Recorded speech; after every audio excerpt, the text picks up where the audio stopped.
Hello. Just want to talk to you a little bit about character. Just a heads up, I'm going to do my best here.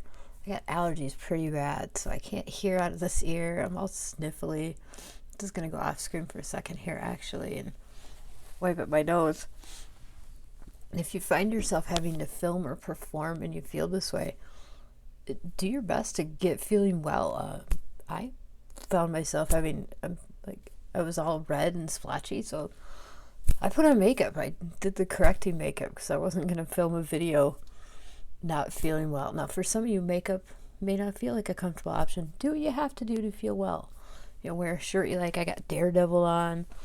Do what you have to do. If you need to film sitting down, do what you have to do to get through. That's a big part of performing. So I want to talk to you about character just briefly. I have some of this in your slides as well. So character is bringing out the human side to add richness to your storytelling. So bringing out those things that make people interesting. And the one thing you want to do is avoid just telling. You want to show. Because sometimes people think they're developing character when they're really just throwing adjectives at us. Like, I really love my friend. She's unique. She's funny. She's so sweet. Those are all great describing words. Show us those things. What did she do that was unique? What are some things that she says that are funny? Show, show, show. So give us the examples. Show us her phrasing that's unique. You know what I mean? Show, over tell. A lot of ways, one great way to do that with character is include their phrasing. Just really think on what makes the person different, what makes them wonderful. And sometimes that can be a little painful because you're going to have to dive into your memory depending on what your memories are. So sometimes you got to dig up the footage, and that can be kind of rough. That's one of the trickier things about performing and writing. So you want to get the details. And I learned this from watching two parents who are fairly good at mimicry and impersonation. They're really good at getting down the details of a person, usually to make fun of them, but still, I learned it from the best.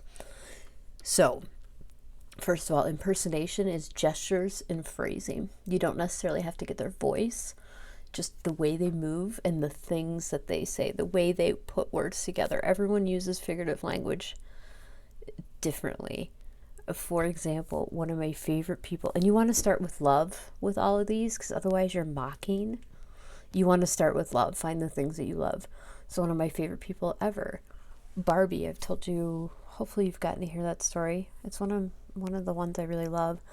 Barbie, this client I had at the group home, one of the ways she would show love is she would just tease you all the time. One of the ways she would tease me is she would come up and go, "Hi, short." And so, "Hi, short." She would just, and yet she was 5'1", maybe. That's one of the ways she would show you love. Hi, short. And then her gestures were, hi. It was a full body gesture. So you had to get both, her big eyes, her hi, to get that down. Now I included mimicry there, her voice. And again, you got to start with love because otherwise it sounds like I'm making fun of someone who's developmentally delayed.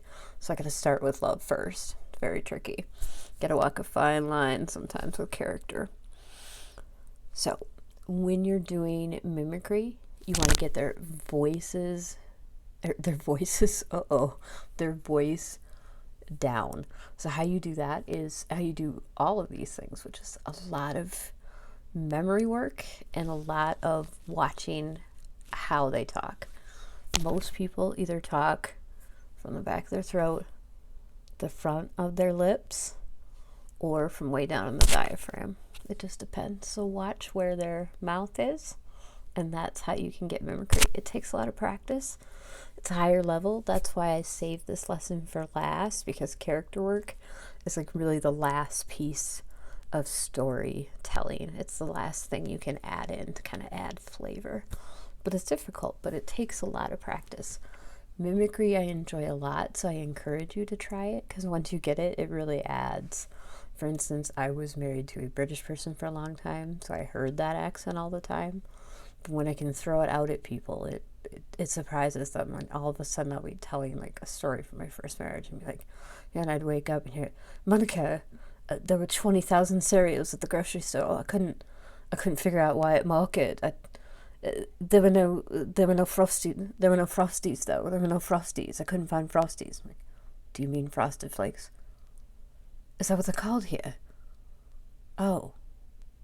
Do you have Weetabix? Like, oh my god. Like, it adds to it, if that makes sense.